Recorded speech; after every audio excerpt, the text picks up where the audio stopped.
It's quite challenging to describe a haggis without making it sound terrible, but actually it's really great. I love a I haggis. love haggis. I Yeah, love me too. haggis.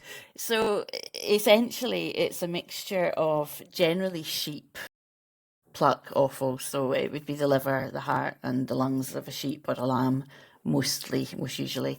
It's mixed with oats and suet, sometimes onions, and whatever, a blend of spices. And the spices are really everybody's secret part of the recipe. But invariably, you have to have a lot of pepper, some nutmeg, Yes, maybe for some sure. coriander in there.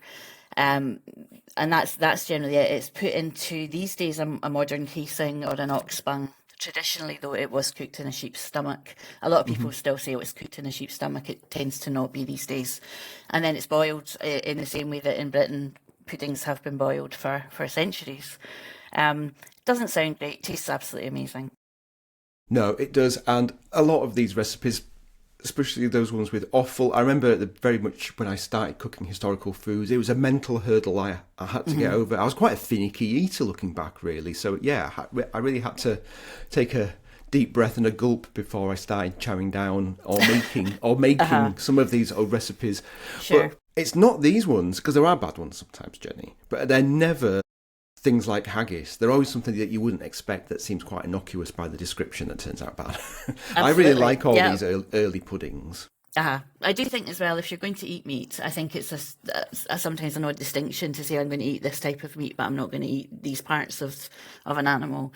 I think as a meat eater and as someone, if you care about the um, environmental impact of what you're eating, eating as much of the animal as possible in the same way that our ancestors did, is, I think a good thing. No, absolutely. And you look at older cookbooks from country houses or whatever in the 18th century, and they're eating every bit of the animal. Hmm. There's no stigma associated with it. Absolutely. So yes, I definitely agree.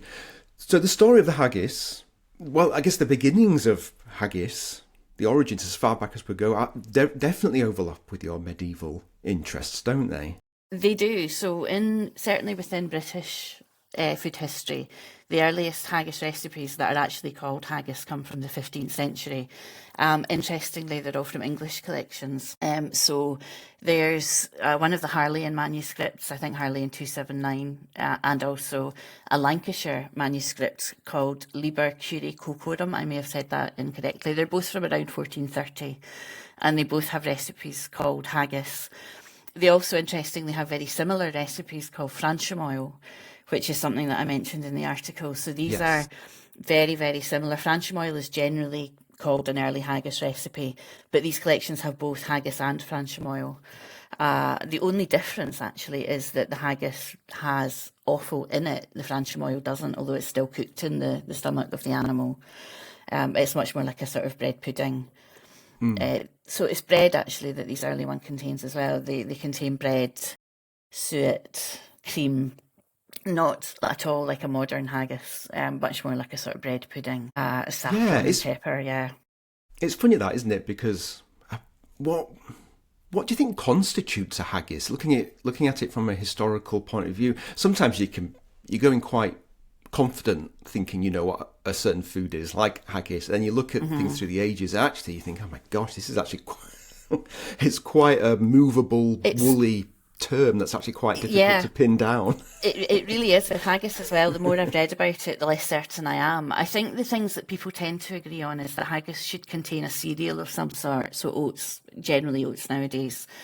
And for me as well, the difference there between the haggis and the franchimoil, I think haggis should contain offal as well.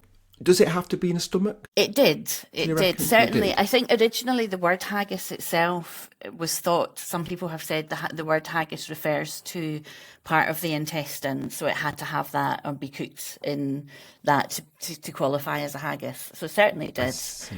The the Okay. advent of obviously the advent of artificial casings means that it isn't anymore. It's generally artificial casings, but yeah, I think traditionally Yes. it would have been. What I think the thing, as with all of the medieval recipes, is that these early recipes are only written down for the food of rich people. So we don't know what normal people ate in terms of haggis. Certainly in Scotland, the idea that they're bread-based, I think, or wheat bread-based would be quite unusual. In Scotland, people tended to eat oats. Oats or maybe barley. So whether or not poor people ate haggis with oats seems likely, but we don't know because that's not what got written down. All the early recipes are bread based.